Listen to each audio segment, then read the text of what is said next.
Impact segment tonight, a private meeting starring Senator Ted Cruz. It was held in the Capitol building and attended by some of his fellow Republican senators.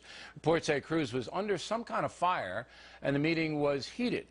Joining us now from Washington, Senator Ron Johnson, who was at that meeting. So, first of all, I want to tell the audience there's some privacy issues in play. We're not going to ask you to violate any confidences, but set the scene. Who was at the meeting? Why was it called?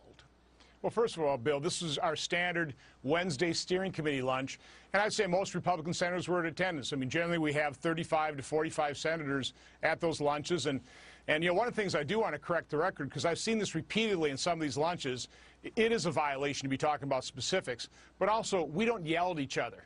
I mean, there are lively debates, there's good discussion, sometimes pointed questions, but it's all within the bounds of collegiality, and last week's lunch I don't think was any different than that. Okay, but you had Ted Cruz as the focus of attention in this lunch, so therefore everybody wants to know about it. And let's be honest, Senator, there are some beefs against Senator Cruz, and I assume they were brought up at that luncheon.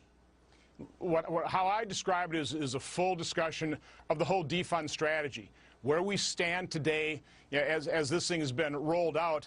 And, you know, from my standpoint, Bill, I mean, I didn't support the strategy. We are 100% united as Republicans to repeal, to defund, to limit the damage of Obamacare. But the strategy is what we're questioning. And so we were asking, so where do we proceed from here? And from my standpoint, there are certainly some fatal flaws in the strategy. First and foremost, you have to pass a bill to defund Obamacare. In order to do that, you actually have to initially get 5 Democrat senators to vote with us. And so we certainly were asking questions like, what's the strategy to get 5 Democrat senators to join us in that effort? And by the way, even if you pass it through the Senate, President Obama's going to have to sign it. If he doesn't sign it, then we have to override his veto. Now you need 21 senators, well, I think about 58 House Democrats. So again, we're trying to get a handle on how do you actually defund this thing? Okay, but I had Senator Cruz on the factor earlier this week. He knows that. He knows he's not going to get the Senate to go along with abolishing Obamacare. He knows that President Obama is going to veto any attempt to defund it or even to change it a little bit as it stands now. But the senator's point of view is, I have to stand on principle. I was elected to oppose this legislation, and what I'm doing is bringing the issue to the fore. Now everybody knows about it, so I'm going to continue on this line even if I don't win. And was that an object of discussion? Well, Bill, you know, I was in business for 31 years. I've done a lot of strategic planning. It always starts with recognizing the reality of the situation, then set yourself achievable goals. And as much as listen, Bill, this is why I ran. I wanted to be the vote to repeal Obamacare, but you have to set yourself achievable goals.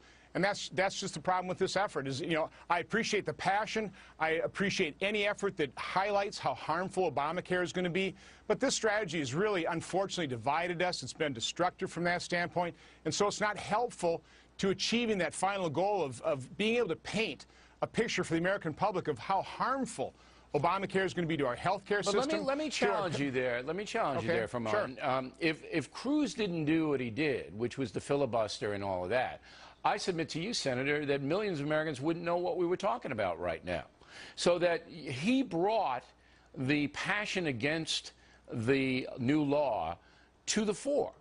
But that's what I'm saying. That's what I'm saying, Bill. I appreciate that effort of all right, so now you have to issue. advance it, and you have to try to get a strategy. But there isn't any strategy because, in the end, President Obama is not going to make any changes to this law, and he has the power. So it's basically, you know, you're at the Alamo. You guys are at the Alamo. You know, you're going to get killed. It's a matter of when. Part of the problems we have in trying to turn public opinion against this law is President Obama very cleverly, very cynically delayed implementation until after his election. Of course, now he's delaying implementation until after 2014, so the Americans really don't recognize or feel the pain of Obamacare. So it's very challenging for us. But, you know, one of the things I'd like to point out is I really want the American people to believe what their eyes are telling them. Look at the dysfunction.